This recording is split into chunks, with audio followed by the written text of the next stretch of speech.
வணக்கம். நான் ரஞ்சனி. கதைக்களத்துக்கு உங்களை அன்போட வரவேற்கிறேன்.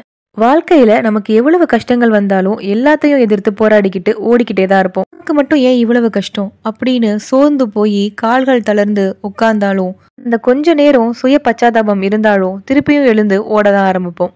அப்படி நம்மளோட வாழ்க்கை ஓட்டத்துக்கு மரத்தோட நிழல் மாறியும் தாகம் தணிக்கிற மழை மாறியும் நமக்கு உத்வேகத்தை கொடுக்கறது நம்ம சக மனிதர்களாக வாழ்ந்து எல்லா கஷ்டத்தையும் தாண்டி வெற்றி கொடி நாட்டிட்டு போன சில மனிதர்களோட வாழ்க்கை கதைகள். இந்த வகையில இன்னைக்கு நம்ம பார்க்க போறது சார்லி சாப்ளின் அவர்களோட வாழ்க்கை வரலாறு தான். வாங்க சார்லி சாப்ளின் பத்தி தெரிஞ்சுக்கலாம். நம்ம கவலையெல்லாம் மறந்து சிரிக்க வைக்கிறதுக்கு நகைச்சுவை கலைஞர்களுக்கு பெரிய இடம் உண்டு. உலக அளவுல அதிக மக்களை சிரிக்க வச்சது யாரு அப்படின்னு கேட்டா அது சார்லி சாப்ளின். சின்ன குழந்தைகள்லேருந்து பெரியவர்கள் வரையும் வயசு வித்தியாசமே பார்க்காம சிரிக்க வச்சவர். தன்னோட கண்ணீரை மறைச்சுக்கிட்டு உலகத்துக்கு சிரிப்பையே பரிசா அளிச்சவர். காலம் கடந்து இப்போதும் இவரோட படங்களுக்கு ரசிகர்கள் உண்டு. மௌன படங்களோட விடிவெள்ளி அப்படின்னு இவர் அழைக்கப்படுறாரு. நகைச்சுவை நடிகராக மட்டும் இல்லாம கதாசிரியர், இயக்குனர், இசையமைப்பாளர் அப்படின்னு பன்முக திறமை கொண்டவர். சின்ன மீச, கிழிஞ்ச கோட்டு, தலைக்கு மேல பொருந்தவே பொருந்தாத ஒரு தொப்பி, வித்தியாசமான நட, வலிகளை மறக்க வைக்கிற இவரோட புன்னகை, இதுதான் இவரோட அடையாளம். உலகத்துல எல்லா மக்களையும் சிரிக்க வச்ச சார்லி சாப்ளினோட புன்னகைக்கு பின்னாடி நிஜ வாழ்க்கையில கண்ணீர் துளிகள் தான் நிறைய இருந்துச்சு. சார்லி சாப்ளின் ஏப்ரல் 16ஆம் தேதி 1889 லண்டன்ல உள்ள வால்வர்த்ல பிறந்தாரு. இவரோட அப்பா சார்லஸ் ஸ்பென்சர் சாப்ளின், அம்மா ஹென்னா சாப்ளின். இவரோட குழந்தை பருவம் அவ்வளோ ஒன்றும் சந்தோஷமாலாம் இல்லை. இவர் பிறந்த கொஞ்ச நாள்லயே இசைக்கலைஞரான அவங்களோட அப்பா அம்மாவும் கருத்து வேறுபாடு காரணத்தால பிரிஞ்சு போறாங்க.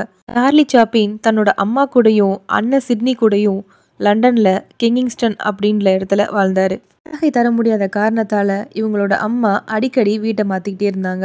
சார்லி சாப்ளினோட அப்பா எந்த நிதி உதவியும் செஞ்சது கிடையாது. இவங்களோட வாழ்க்கை நிலை ரொம்பவே மோசமடைஞ்சதுனால சார்லி சாப்ளின் 7 வயசுக்கெல்லாம் லாம்பெத் ஒர்க் ஹவுஸ்க்கு அனுப்பப்பட்டாரு.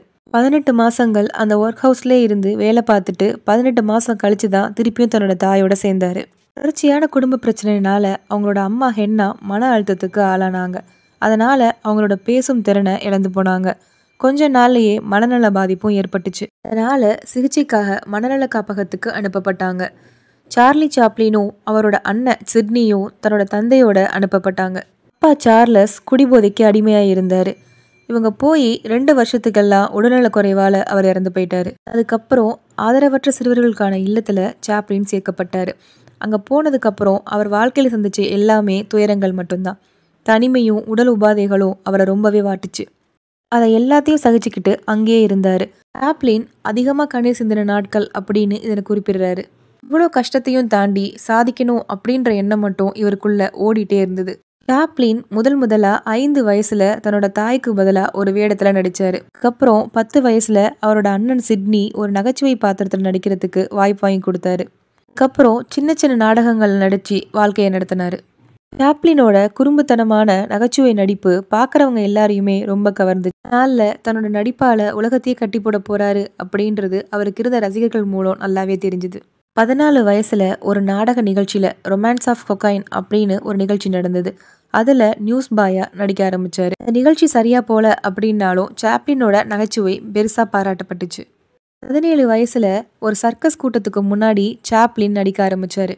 நீளமான வசனங்கள், தெளிவான உச்சரிப்பு அப்படின்னு அழகா சாப்ளின் நடிச்சிருந்தாலும் அங்க உள்ள கூட்டத்தினர் அதை ரசிக்கவே இல்லை. இதை கவனிச்ச சாப்ளின் வசனத்துல காமெடி கலந்து திருப்பியும் பேச ஆரம்பிச்சாரு. இதுலயும் எந்த பலனும் இல்லை. ஒரு கட்டத்துல கோபமடைந்த சாப்ளின் நிர்வாகி கிட்ட போய் யார் இவங்க, எந்த உணர்வுமே காட்ட மாட்டாங்களே அப்படின்னு கோபமா பேசுறாரு.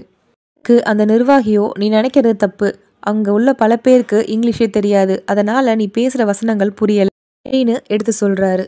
கேட்டு சாப்ளின் அதிர்ந்தாலும் ஒரு புதிய முயற்சியில இறங்குறாரு. பாடி லாங்குவேஜ் அப்படின்ற பாணியை கடைபிடிக்கிறாரு.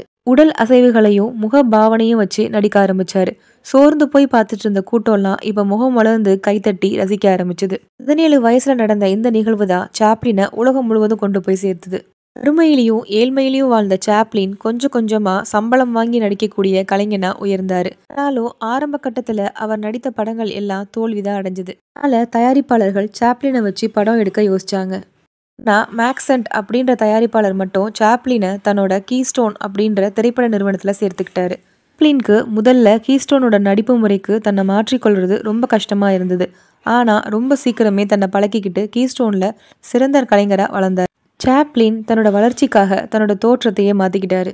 தன்னோட வேலை பார்த்த சக கலைஞர்களோட உதவியால குண்டா இருந்தவரோட பேண்ட்டையும் சின்ன சட்டையையும் காலுக்கே பொருந்தாத பெரிய ஷூவையும் போட்டுக்கிட்டாரு. தலைக்கு ஒரு பெரிய தொப்பியோட ஒத்திக பார்த்தாரு. அந்த பெரிய ஷூ அவர் காலை விட்டு விலகி போகவே அந்த கால்கள்ல மாத்தி போட்டுக்கிட்டாரு. இல்ல ஒரு தடியை எடுத்துக்கிட்டு தன்னையே கண்ணாடியில பார்த்தாரு. தன்னோட தோற்றம் ரொம்ப சின்ன பையனா அவருக்கு தெரிஞ்சுது. அதனால ஒரு மீசைய வரைஞ்சார். ஆனா அந்த மீசை அவரோட முக அசைவுகளை மறைச்சுது. அதனால சின்னதா வெட்டிக்கிட்டு ஒரு மீசையை ஒட்டிக்கிட்டாரு. வழியா உடை, முக அலங்காரம் அப்படின்னு எல்லாத்தையும் முடிச்சுக்கிட்டு நடக்க முடியாம நடந்து வந்தாரு சாப்ளின். குழுவுல இருந்தவங்க எல்லாம் அதிசயமா சாப்ளினை பார்த்தாங்க. கால்கள் ரெண்டையும் அகலப்படுத்தி நடந்து வரும்போது சாப்ளின் எதிர்பாராத விதமா ஒருத்தர் மேல மோதி கீழே விழுந்தாரு. எந்திரிக்கவே முடியாம எந்திரிச்சாரு. இதை பார்த்து அங்கிருந்த மொத்த கலைஞர்களும் அடக்க முடியாம சிரிச்சாங்க. இதை பார்த்த சாப்ளினோ தலையில இருந்த தொப்பியை கலட்டி அசைச்சு மன்னிப்பு கேட்டாரு. இதை பார்த்ததும் குழுவில் உள்ளவங்க எல்லாரும் ரொம்பவே ரசிச்சாங்க. இந்த புதிய பாணிக்கும் அசைவுக்கும் இந்த நடிப்புக்கும் கிங்ஸ்டோன் நிறுவனமே விழுந்துச்சு. தொடர்ந்து 35 படங்கள்ல சாப்ளினை நடிக்க வச்சுது.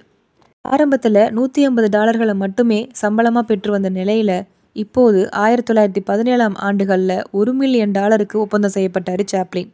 1927 ஆண்டுலேருந்து பேசக்கூடிய திரைப்படங்கள் வெளிவர ஆரம்பிச்சது. இருந்தாலும் 1930 வரை சாப்ளின் பேசும் படங்கள்லேருந்து ஒதுங்கியே இருந்தாரு.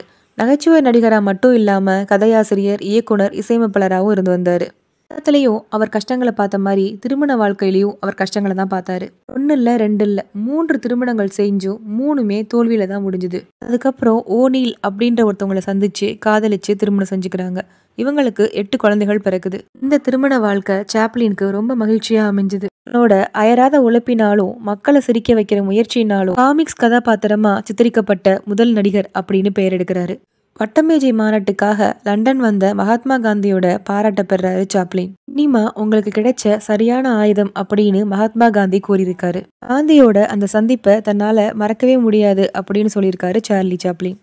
இந்தியாவில் சுதந்திர போராட்டம் உச்சத்தில் இருந்தபோது பகிரங்கமா தன்னோட ஆதரவை காந்திக்கு தெரிவிச்சாரு சாப்ளின். 1940 தன்னோட முதல் பேசும் படமான த கிரேட் டிக்டேட்டர் அப்படின்ற படத்தை ரிலீஸ் செஞ்சாரு. சர்வாதிகாரியா செயல்பட்ட ஹிட்லரோட நடவடிக்கைகளை விமர்சிச்சு இந்த படம் உருவாக்கப்பட்டுச்சு. அவனோட மனைவி மற்றும் குழந்தைகளோட அமெரிக்காவில் வாழ்ந்துட்டு வந்தாரு சாப்ளின். சாப்ளினோட ஹிட்லர் எதிர்ப்பு நடவடிக்கை அமெரிக்க அரசால் தவறாக புரிந்து கொள்ளப்பட்டுச்சு. அதனால அமெரிக்க அரசு அவரை நாடு கடத்துறதா அவருக்கு ஒரு தந்தி அனுப்புச்சு. சாப்ளின் திருப்பியும் லண்டனுக்கே குடிபெயர்ந்தாரு. வருடங்கள் செல்ல செல்ல சாப்ளினோட புகழும் உயர்ந்துகிட்டே போச்சு. அமெரிக்க அரசாங்கத்திலையும் மாற்றம் ஏற்பட்டுச்சு. 20 வருஷம் கழிச்சு ஆஸ்கார் விருதை வழங்குறதுக்கு அமெரிக்கா அழைச்ச போது எல்லாத்தையும் மறந்து தன்னோட அதே புன்னகையோட அமெரிக்கா போனாரு சாப்ளின்.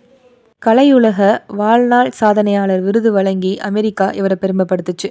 அரங்கமே அதிர 10 நிமிடத்துக்கு மேலாக கைகள் தட்டப்பட்டுட்டே இருந்துச்சு.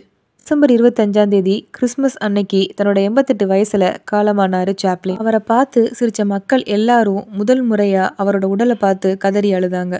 சாப்ளினோட நினைவா வேவியில அவரது சிலை ஒன்று அமைக்கப்பட்டுச்சு. இங்கிலாந்து அரசு இவரோட உருவப்படத்தை அஞ்சல் தலை ஒன்றுல வெளியிட்டு பெருமைப்படுத்துச்சு. சாப்ளின் அப்படின்ற பேர்ல ஒரு திரைப்படமும் வெளியாகிருக்கு. 2005 தலை சிறந்த 20 நகைச்சுவை நடிகர்கள்ல ஒருவரா சாப்ளின் தேர்வு செய்யப்பட்டாரு. பிரிட்டன் இளவரசி 2ஆம் எலிசபெத் இவருக்கு சற்பட்டம் வழங்கி பெருமைப்படுத்தினாங்க. சார்லி சாப்ளினோட சில பொன்மொழிகள் உங்களுக்காக. உலக பணக்காரர்கள் வரிசையில நான் இருந்தாலும் என்னால ஏழையாகத்தான் சிந்திக்க முடியுது. ஏன்னா பணம் இடையில வந்துச்சு. ஆனா ஏழ்மை என் ரத்தத்துல ஊறியது. மழையில் நனைந்து கொண்டு செல்வது எனக்கு மிகவும் பிடிக்கும். காரணம் அப்போதுதான் நான் அழுவது மற்றவர்களுக்கு தெரியாது. உன் வேதனை பலரை சிரிக்க வைக்கலாம். ஆனால் உன் சிரிப்பு யாரையும் வேதனைப்பட வைக்கக்கூடாது. இந்த உலகில் எதுவுமே நிரந்தரமல்ல. நமக்கு வரும் துன்பங்கள் உட்பட. உன் மனம் வலிக்கும் போது சிரி. பிறர் மனம் வலிக்கும் போது சிரிக்கவை. என் பிரச்சனைகளை என் உதடுகள் அறிவதே இல்லை. அவை என்றும் சிரித்து கொண்டே இருக்கும். சார்லி சாப்ளினோட வரலாறு இதோட முடியுது. அவரோட வரலாற்று கதை முடித்தாலும் அவரோட புகழ் என்றுமே மறையாது. கஷ்டத்துலையும் கஷ்டத்தை தாண்டி சிரிக்கிறது அப்படின்றதும் ரொம்ப பெரிய விஷயம். இது ரெண்டுத்துலையுமே சார்லி சாப்ளின் நமக்கு எடுத்துக்காட்டா வாழ்ந்து காட்டியிருக்காரு. சார்லி சாப்ளின் பத்தி முடிஞ்ச வரையும் எல்லா தகவல்களையும் தெரிவிச்சிருக்கேன். ஏதாவது குறிப்புகள் விடுபட்டிருந்தா மறக்காம கமெண்ட் பாக்ஸ்ல தெரிவிங்க, நானும் தெரிஞ்சுக்கிறேன். சார்லி சாப்ளினோட எந்த பொன்மொழிகள் உங்களுக்கு ரொம்ப பிடிச்சது அப்படின்றத மறக்காம கமெண்ட் பாக்ஸ்ல தெரிவிங்க. மீண்டும் ஒரு நல்ல பதிவோட உங்களை சந்திக்கிறேன். நன்றி.